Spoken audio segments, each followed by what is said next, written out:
6 months had passed since Yeltris first walked into the academy as a skeptical cadet who thought human myths were exaggerated propaganda.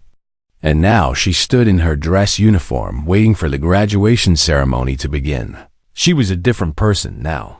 The course on human combat doctrine had transformed her understanding of warfare, of psychology, and of the galaxy itself. And she had spent countless hours studying, training, and preparing for the responsibilities that awaited her.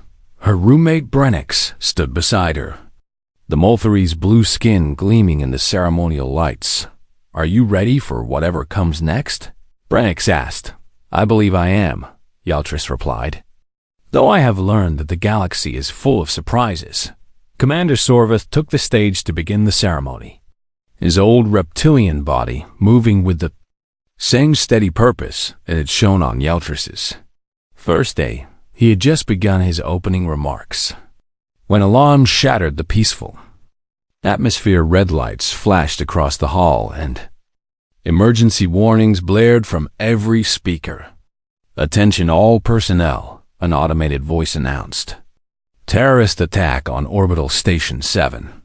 Debris field approaching planetary surface. Civilian evacuation in progress. All military assets respond immediately." The orderly ceremony dissolved into controlled chaos as officers and cadets moved toward their emergency stations. Yeltris felt her training take over, her mind shifting into the clear, focused state that she had developed over months of preparation. "Cadets to defensive positions around civilian shelters," Commander Sorvith ordered. "Instructors with combat experience report to Central Command." Yeltris began moving toward the civilian shelter area with her fellow cadets when she saw something that made her pause. Every human in the facility was moving in the same direction, not toward the shelters, not toward the command center, but toward the landing platforms where emergency response ships were being prepared. Sergeant Kale Minjun walked past her, already pulling on tactical gear. General Voss Heejin limped beside him, his prosthetic leg clicking against the floor with each step. Ambassador Choi Yuna, a human diplomat who had arrived to attend the graduation ceremony and who had no military obligation whatsoever, was moving with them. "Sergeant," Yeltris called out. "Where are you going?" Kale turned to look at her, and his expression was calm despite the chaos around them. "There are people up there who need help," he said simply. "You are not assigned to emergency response." "No, we are not." And he kept walking. Yeltris watched as humans from across the facility converged on the landing platforms, some of them in uniform and some in civilian clothes, some young and some old, some healthy and some bearing the marks of old injuries. None of them had been ordered to respond to. All of them were going anyway. She thought about everything she had learned over the past 6 months, the testimonies from veterans who had watched humans perform impossible acts of courage, the brain scans showing how human fear transformed into protective aggression, the memorial wall covered with names of humans who had died protecting others. And she understood what she was seeing. This was not heroism in the dramatic sense that stories portrayed. This was simply what humans did. They moved toward danger because someone might need help, and they could not stay behind knowing that. Yeltris made a decision. "Brenix, take command of our cadet group and secure the civilian shelters," she said. "Where are you going?" Brenix asked. "With them," Yeltris replied, pointing toward the humans. She caught up with Sergeant Kale just as he was boarding a response shuttle. "Cadet, you should be at your assigned station," he said. "I know what I should be doing according to protocol," Yeltris replied. "But I have spent 6 months learning about humans, and I think I finally understand. You do not win battles by following safe procedures. You win them by being where you are needed most." Kale looked at her for a long moment, and then he nodded. "Get on board." The shuttle launched toward Orbital Station 7. And Yeltris could see the damage through the viewport. A section of the station had been destroyed by explosions. and debris was tumbling toward the planet below where millions of civilians lived in the city. Beneath the Academy, emergency crews were already working to redirect the debris. But there were also reports of terrorists still active on the station, holding hostages and threatening further destruction. The shuttle docked at an emergency port, and Yeltris followed the humans into the station. What she witnessed over the next 3 hours would stay with her for the rest of her life. The humans split into teams without discussion, as if they could read each other's minds, and each team moved toward a different crisis point.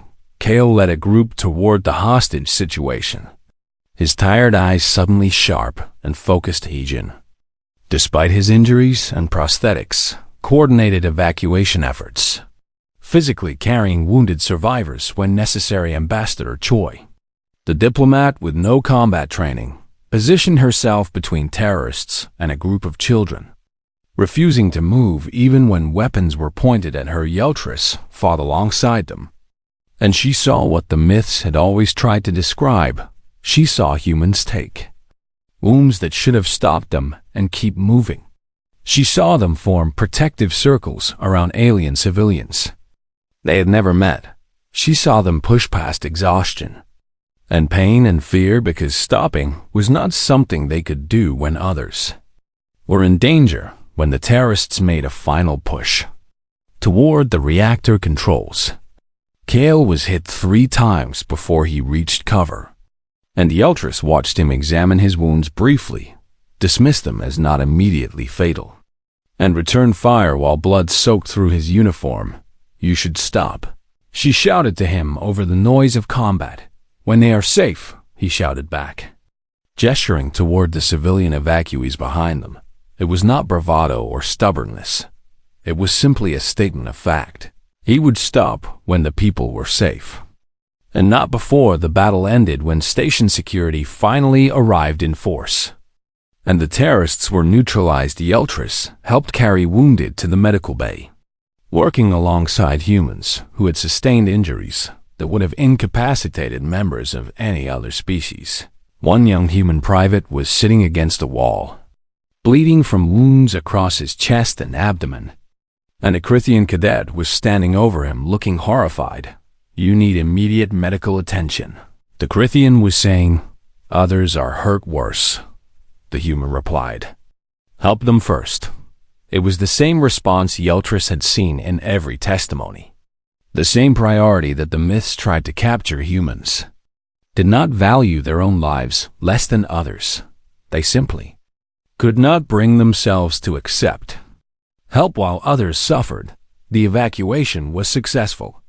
The debris was redirected, the hostages were saved, and when it was over, Yeltris found herself standing in a corridor, watching humans comfort alien survivors they had never met before, treating strangers like family because that was what humans did.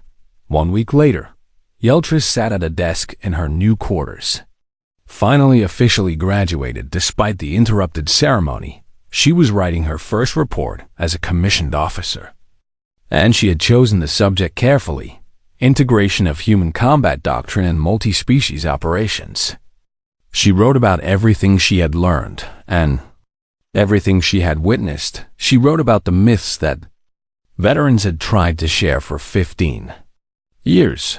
She wrote about the truth that those myths had failed to capture because the reality was too difficult to believe. Her conclusion was simple: the myths about humans are not exaggerations, they are understatements. And veterans who served with humans understand this. And it is time the rest of the galaxy learned.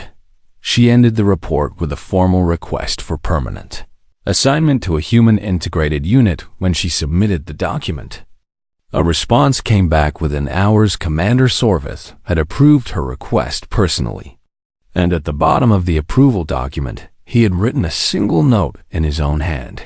"Now she knows." Yeltris read those words and understood their weight.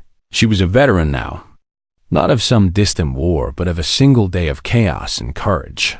She had seen what humans truly were, and like all the veterans before her, she would spend the rest of her career trying to help others understand. The myths were not myths at all. They were warnings, and now, Yeltris was one of those who remembered. General Voshagin walked slowly to the front of the lecture hall, and Yeltris could see immediately that this human had paid a heavy price for his service.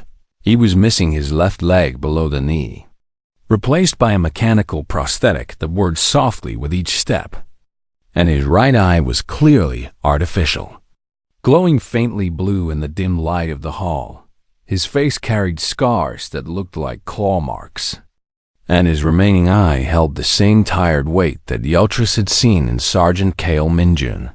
The two humans had embraced when Heijin arrived at the academy, holding each other for a long moment without words. And Yeltris had understood that they shared something deeper than friendship. They shared survival. I have been asked to speak about what humans fear. General Heijin began, his voice rough but strong. And I suspect many of you believe this will be a short lecture because you think humans fear nothing. Several cadets nodded slightly. That belief is the most dangerous myth about my species, Heijin continued, because it is completely wrong. He activated the holographic display, and images appeared showing brain scans with areas highlighted in different colors. These are neurological recordings from human soldiers in various combat situations, he explained. The red areas show fear response activation, and as you can see, they are extremely active. Humans are afraid constantly during combat, Heijin said. We feel fear as intensely as any species, perhaps more so, because our brains evolved to be hyper-aware of danger. Then how do humans continue to function? A Multhari cadet asked. Other species become paralyzed when fear exceeds certain thresholds. An excellent question, Heijin replied. And the answer reveals the true nature of human psychology. He changed the display to show a list of concepts. Most species fear things that threaten their own survival, he said. Pain, death, injury, predators, these are universal fears across the galaxy. Humans share these fears, but they are not our primary fears. What do humans fear most? Yeltris asked. Heijin looked at her with his mismatched eyes. One organic and tired, one artificial and cold failure, he said simply. Humans fear failure more than we fear death. The room was silent. Specifically, we fear failing those who depend on us, Heijin continued. We fear being too slow to save someone, too weak to protect someone, too late to make a difference. Our nightmares are not about our own deaths. They are about arriving at a battle to find our friends already dead. About watching someone suffer while we are unable to help. About living with the knowledge that we could have done more. He paused to let this sink in.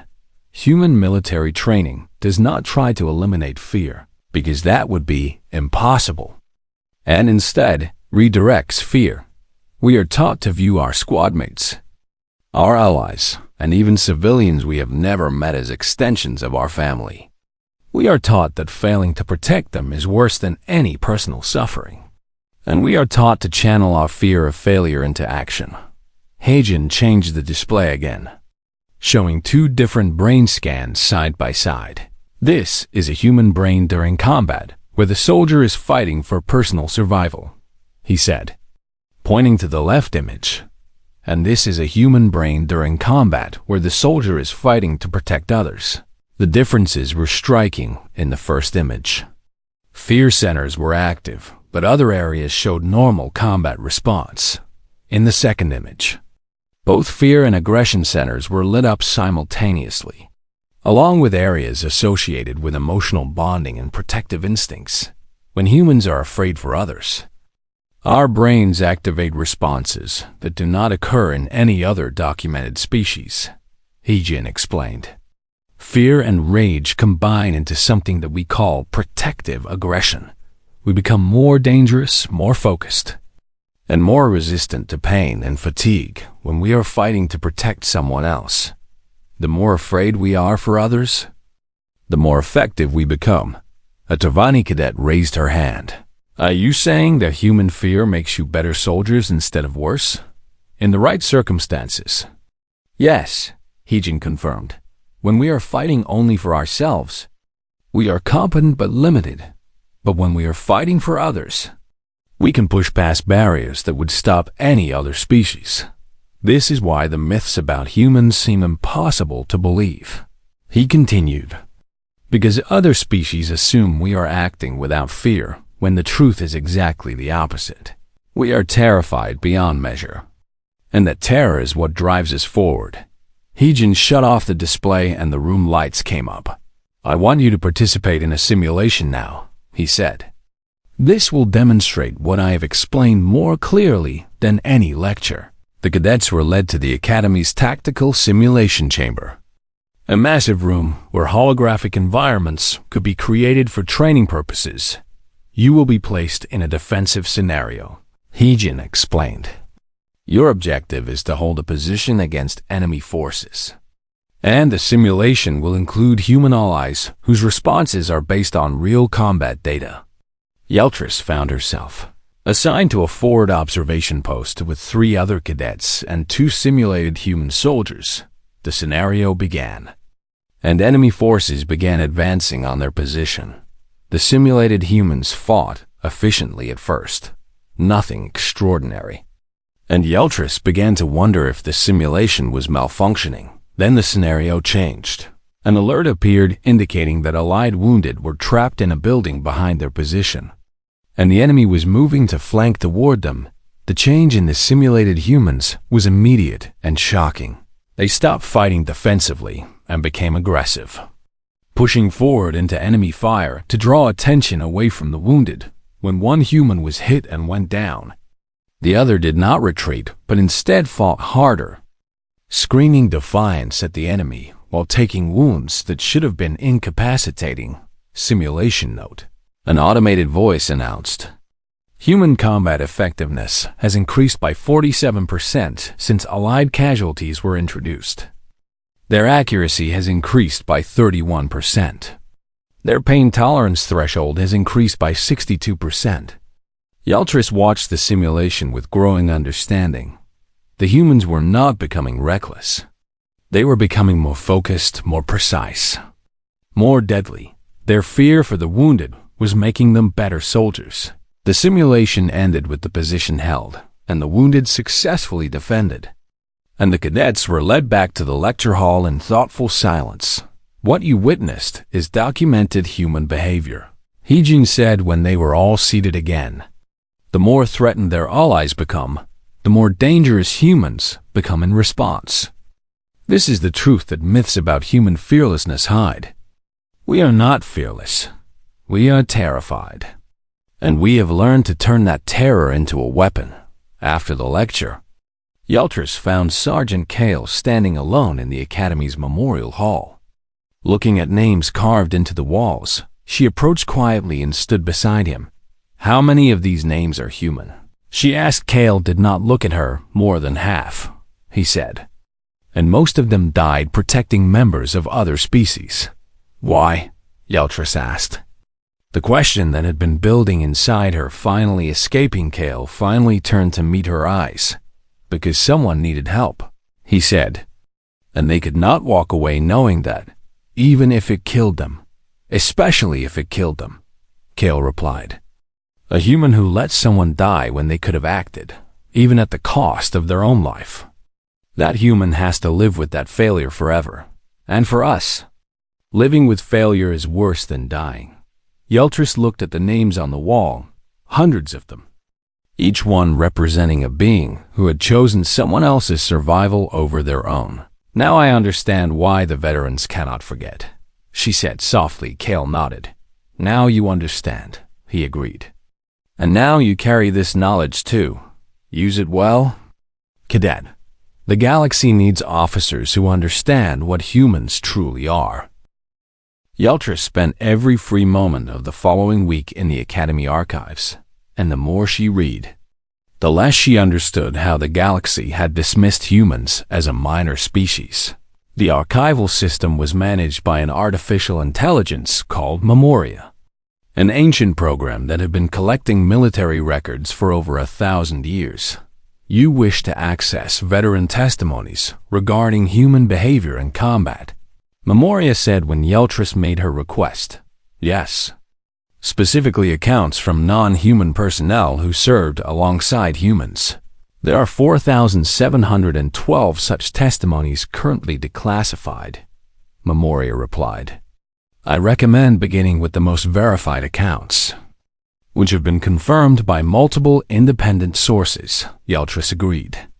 And she began reading. The first testimony came from a Crithian Marine named Vostorth, who had served during the Second Frontier conflict. We were pinned down in a canyon with enemy forces on 3 sides. His recorded voice stated, our medic had been killed in the first wave of attacks, and we had 17 wounded who could not move.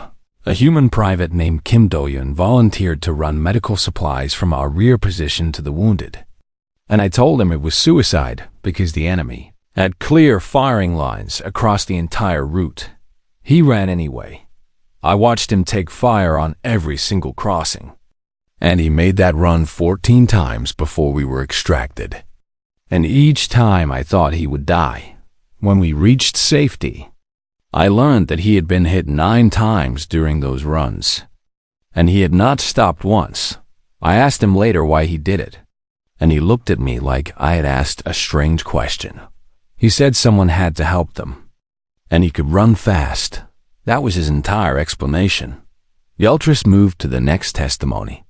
This one from a Tovani pilot named Gail Sotheran, and she realized this was Instructor Guile. Younger, and without the haunted look she carried now. I was shot down behind enemy lines during the Kelith campaign.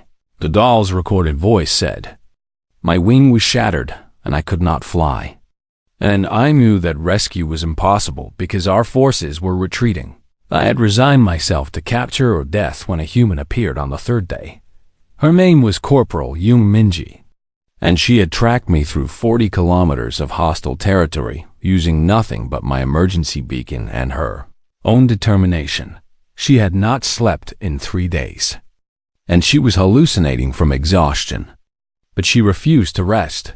When I told her we should wait for a better opportunity to move, she picked me up and carried me. She carried me for 40 kilometers through enemy patrols and hostile wildlife and terrain that would have killed most beings. I weighed more than she did, and she carried me anyway. When we finally reached friendly lines, she collapsed and did not wake for 2 days. I visited her in the medical bay when she recovered, and I asked her why she had risked her life for a stranger she had never met. She seemed confused by the question, and she said that leaving me behind had never been an option she considered. I have thought about her answer every day for 15 years, and I still do not fully understand it, but I know that I owe her my life. The testimonies continued, each one more incredible than the last day. Multhery engineer described a human who had manually held a reactor coupling together during an evacuation, keeping his hands on superheated metal for 6 hours while radiation flooded the chamber. The human survived, though he lost both hands and spent 2 years in medical treatment. When asked why he had done it, he said that there had been children on the evacuation ships, and he could not let them die when he had the power to save them. A Vethany scientist recounted working with a human research team on a remote outpost when a predator attacked. The humans had formed a protective circle around the non-human staff without hesitation, without discussion, without any apparent thought for their own safety. They moved as one organism, the Vethany said, like they shared a single mind that had instantly decided the rest of us were more important than themselves. I later learned that they had only known each other for 3 weeks. The testimony continued. They were not family or long-term comrades.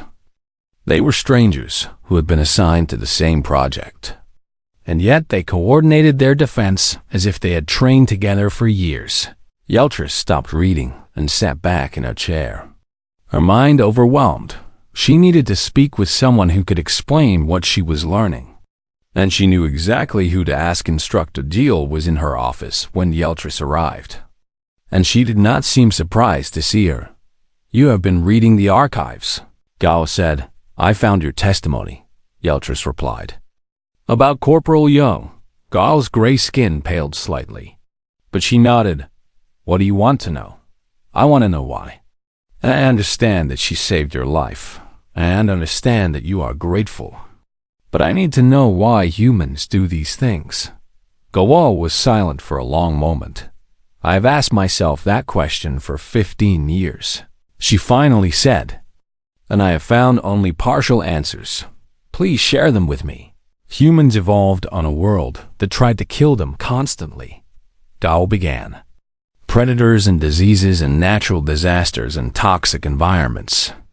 And they survived not because they were the strongest or fastest, but because they worked together. Many species cooperate. Yelters pointed out, humans do not just cooperate, Gal said. They bond, and they bond so quickly and so deeply that it seems like a form of madness to other species. When a human accepts you into their group, you become family to them, and they will die to protect family without hesitation. But Corporal Jung did not know you, Yeltris said. You had never met. She knew I was alone and injured and afraid, Gal replied. To a human, that was enough. Yeltris struggled to process this information. How can they function in military operations if they are willing to sacrifice themselves for anyone? That is the terrible secret that veterans understand, Gal said. Humans do not sacrifice themselves despite their bonds. They sacrifice themselves because of them. Their willingness to die for others makes them more effective soldiers. Not less, because they will never abandon a position if it means leaving someone behind. And they will never stop fighting if someone they care about is in danger. They turn their greatest vulnerability into their greatest strength. Yeltris felt something cold settle into her chest. That is terrifying, she whispered. Yes, Gal agreed. Now you understand why veterans who have seen humans in combat cannot forget what we witnessed. We watched beings who should have died keep fighting because they cared more about others than themselves. We watched them perform impossible acts of endurance and courage and sacrifice. And we watched them do these things not for glory or advancement or duty, but simply because someone needed help. Gal turned to look out her window at the academy grounds. There is a human general arriving tomorrow to give a guest lecture, she said. His name is Vazhijin, and he served with Sergeant Minjun during the worst battles of the Boundary Wars. The lecture topic is unusual, and I think you should attend. What is the topic? Yeltris asked. Gal's voice dropped to almost a whisper. What humans fear. Yeltris felt her antennae twitch with surprise. I thought humans feared nothing based on what I have read. Gal turned back to face her, and her expression was more serious than Yeltris had ever seen. That is the myth, Gal said. The truth is far more complicated and far more frightening. Humans are not fearless. Cadet Yeltris. They are terrified constantly, and tomorrow you will learn why that makes them the most dangerous species in the galaxy. The training hall was silent as Sergeant Kale. Minjun walked to the front of the room and turned to face the 60 cadets assembled before him. Yeltris sat in the front row, her compound eyes fixed on the human instructor, her analytical mind ready to process whatever information he would share. I will not waste your time with introductions, Kale said, his voice calm and steady. You know who I am. And I know that most of you think this course is pointless. Several cadets shifted uncomfortably in their seats. So let us begin with a simple exercise. Kale continued. Tell me what you know about humans, not what you have heard, but what you actually know as documented fact. A Crithian cadet raised his scaled hand. Humans originate from a Class 4 death world called Earth, which has extreme temperature variations, dangerous predators, toxic plant life, and unpredictable geological activity. Correct, Kale said. What else? Average lifespan of 80 to 120 years, Amultari offered. Omnivorous diet capable of processing both plant and animal matter. Oxygen breathing, carbon-based biology. Good. Continue. Persistence predators, Yeltris added. Humans evolved to chase prey over long distances rather than relying on speed or ambush tactics, meaning they have exceptional endurance compared to most species. Kale nodded slowly. You have studied the database entries, which is good. But now I want to know something different. He paused and looked at each cadet in turn. What have you heard about humans? The room became very quiet. Come now, Kale said. You have all heard the stories, the rumors, the myths, and I want you to share them. A Torvani cadet spoke hesitantly. I heard that humans can continue fighting even after receiving wounds that would kill other species. What else? That they form emotional bonds with other beings faster than any known species. A Vathani cadet said, sometimes within hours of meeting. More, they can survive without.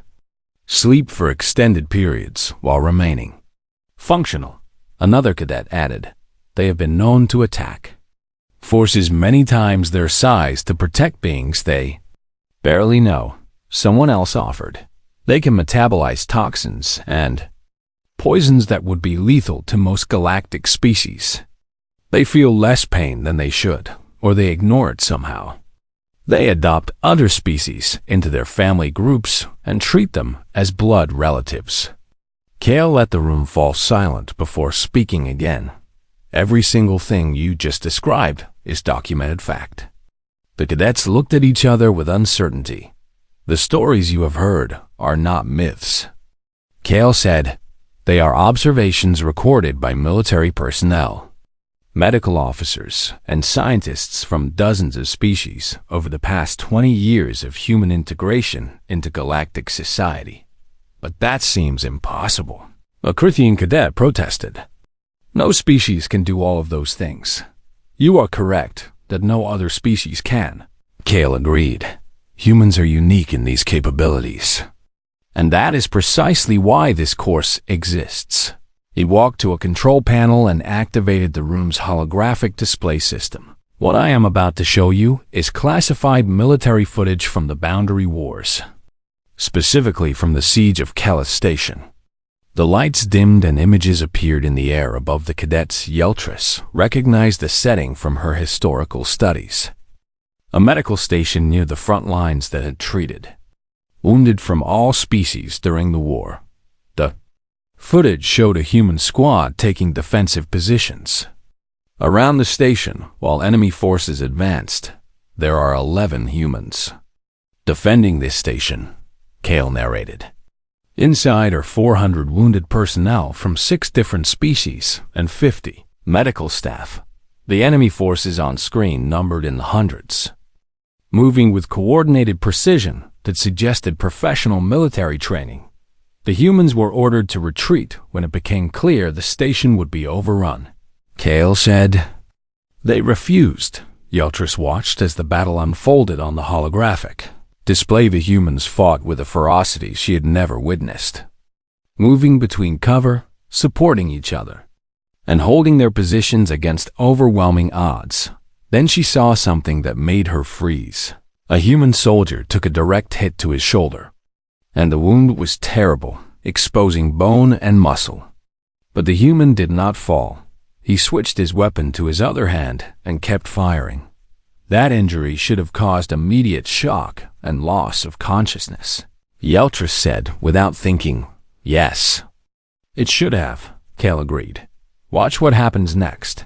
The footage continued, and Yeltris saw more humans sustain wounds that should have been incapacitating or fatal.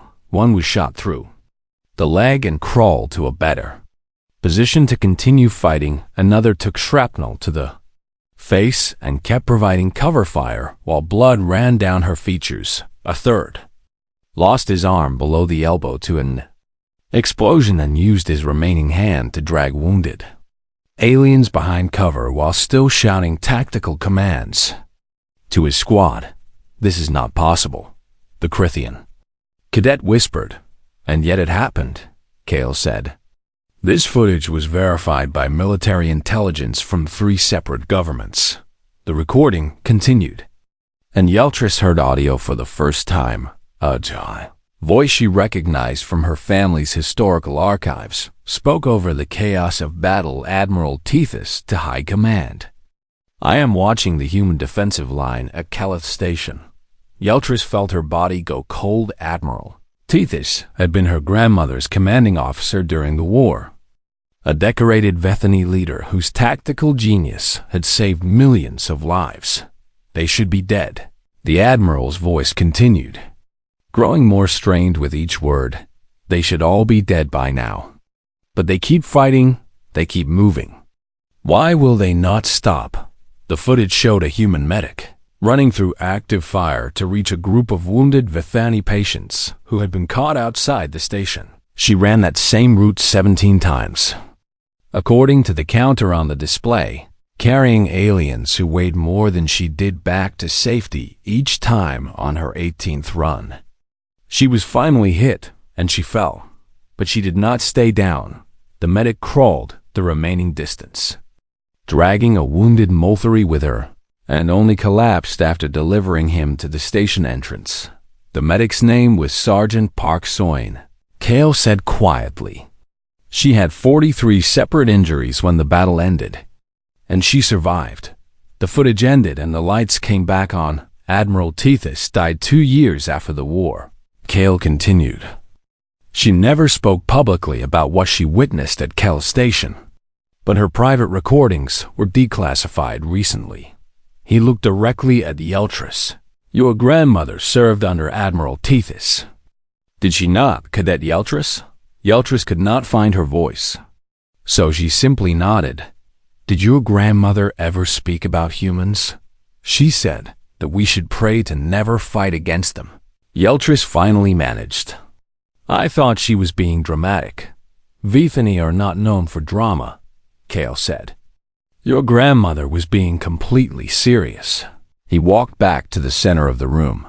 The myths about humans exist because those who witnessed the truth could not make others believe them. And many of them stopped trying. But the veterans remember. Kale looked at each cadet again, and Yeltris saw the weight of memory in his tired eyes. By the time you graduate from this academy, you will understand why we remember. And you will carry this knowledge forward so that the next generation does not have to learn these lessons in battle. He moved toward the door. Your assignment for next class is to access the Veteran Testimony Archives and read at least 5 accounts from non-human personnel who served alongside humans during any conflict. Kale paused at the exit. One more thing, he said. The footage I showed you today was from a battle that the humans won. But I want you to understand something important. Every cadet leaned forward slightly. They were not fighting to win, Kale said softly. They were fighting to protect those wounded aliens inside the station. And they would have continued fighting until every single one of them was dead, rather than let those patients be harmed. He left the room without another word. Yeltris sat in her seat for a long time after the other cadets had gone, staring at the empty space where the footage had played. Her grandmother had been right. The myths were not exaggerations. And suddenly Yeltris very much wanted to know what else the veterans remembered about humans. The Great Hall of Valanthos Verlanthary Academy could hold 3,000 beings at once. And today, it was full. Cadet Yeltris stood among her fellow officer candidates, her compound eyes taking in the massive space with its curved walls and floating light spheres that changed color based on which species was speaking. She was Vethany, an insectoid species known throughout the galaxy for analytical thinking and logical minds. And right now her logical mind was telling her that something about this academy was strange. Commander Sorvith walked to the central platform, his old reptilian body moving slowly but with purpose. And the hall fell silent. Welcome to your future, he said, his voice carrying through the translation systems that made all species understand each other. You have been selected from billions of candidates across 12 civilizations, and you will become the officers who lead our combined forces into whatever challenges await. Yeltris felt pride at these words. As she had worked her entire life to reach this moment, Commander Sorvith continued speaking about duty and honor, and the history of the Academy. All things Yeltris expected to hear. But then he said something that made her antennae twitch with confusion. Your first mandatory course will be Human Combat Doctrine, taught by Sergeant Kale Minjun. A murmur spread through the crowd of cadets. Humans were a minor species, recently contacted, with technology far behind most galactic civilizations. And Yeltris could not understand why an entire course would focus on them. A human male walked onto the platform next to Commander Sorvith, and Yeltris studied him carefully. He was average height for his species, with dark hair showing streaks of gray and skin that was a warm brown color. And his eyes looked tired in a way that suggested he had seen things he wished he could forget. There were scars visible on his hands and neck, old wounds that had healed rough, and he moved with the careful awareness of someone who's always watching for danger. Sergeant Minjun served with distinction in the Boundary Wars and has been awarded the highest honors from 7 different species. Commander Sorvith said, "You will give him your full attention and respect." The human simply nodded at the cadets without smiling, and then he walked off the platform without saying a word. Yeltris found this behavior very odd. After the ceremony ended, she made her way to the dining hall with the other cadets, her mind still puzzling over the announcement. "Can you believe this waste of time?" a Crithian cadet near her complained, his scales rippling with annoyance. "Humans are barely worth studying, and now we must take an entire course about them. I have heard strange things about humans," another cadet said. This one, a tall, gray-skinned Turvani with nervous energy. "My older cousin served on a station with them, and he says they are not normal." "What do you mean, not normal?" Yeltris asked. The Turvani leaned closer and lowered his voice. "He says they do not stop fighting when they are injured, that they form bonds with strangers faster than any species should, and that they have been known to attack much larger forces just to protect others." "That sounds like propaganda," Yeltris said. "Every species has stories that make them seem special. My cousin would not lie," the Turvani said. But he did not sound entirely certain. Yeltris took her nutrient tray and found a seat in a quiet corner of the dining hall, where she could think without distraction. As she ate, she observed the academy staff moving around the room, checking on cadets and answering questions. And she noticed something that her analytical mind could not ignore. Every single instructor she could see had service marks from the same time period. The Boundary Wars had happened 15 years ago, a massive conflict that had drawn in nearly every species in the quadrant. And it was also the first time humans had been involved in galactic military operations. Yeltris counted 12 instructors in the hall, and all 12 had Boundary Wars decorations on their uniforms. This seemed like too much of a coincidence. She finished her meal and decided to find some answers. So she made her way to the office of Instructor Gao, a Turvani weapons specialist whose gray skin and sharp features made her look intimidating. "Cadet Yeltris, you should be settling into your quarters," Instructor Gale said when Yeltris appeared at her door. "I apologize for the interruption, but I have a question that will not leave my mind," Yeltris said. "Why does the Academy dedicate an entire course to humans when they are such a minor species with inferior technology?" Instructor Galeo's reaction was not what Yeltris expected. The gray color of her skin became pale, almost white, and her hands began to tremble slightly as she gripped the edge of her desk. "You think the course is unnecessary," Galeo said, and her voice was strange, almost hollow. "I think it seems like a waste of valuable training time," Yeltris admitted.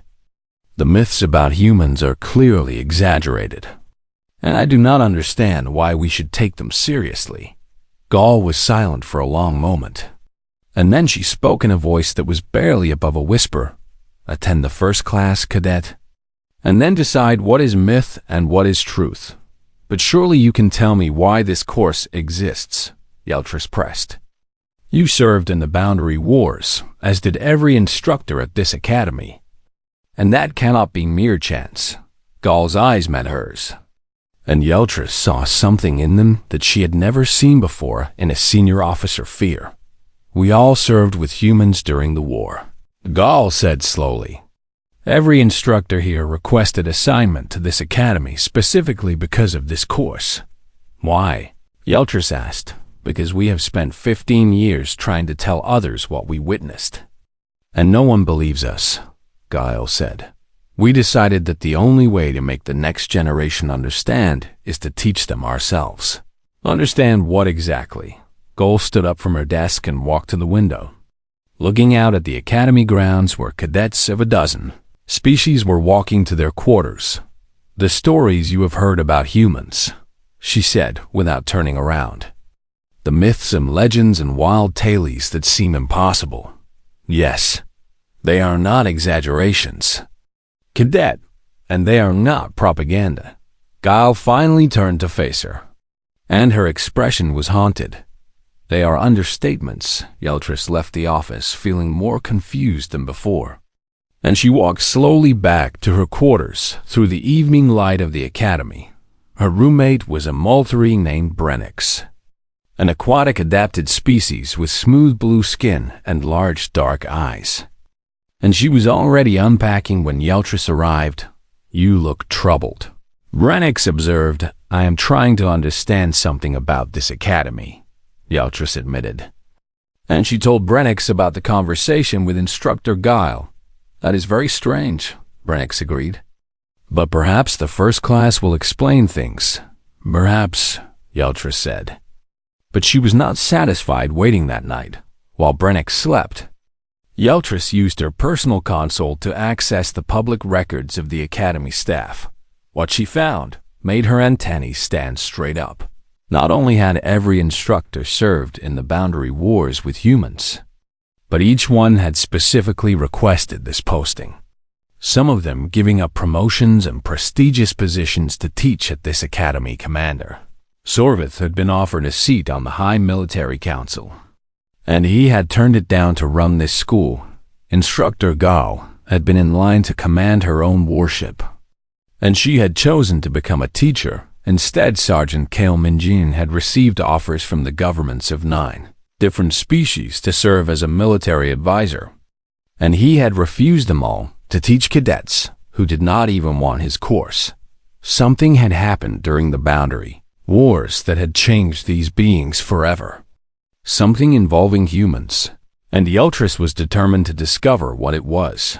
She closed her console and lay back on her sleeping platform, staring at the ceiling. In 2 days, she would attend her first class with Sergeant Minjin, and she would finally begin to learn why veterans who had seen the worst of war could not stop talking about humans. Sleep came slowly that night, and when it finally arrived, Yeltris dreamed of tired human eyes that held secrets too heavy to carry alone.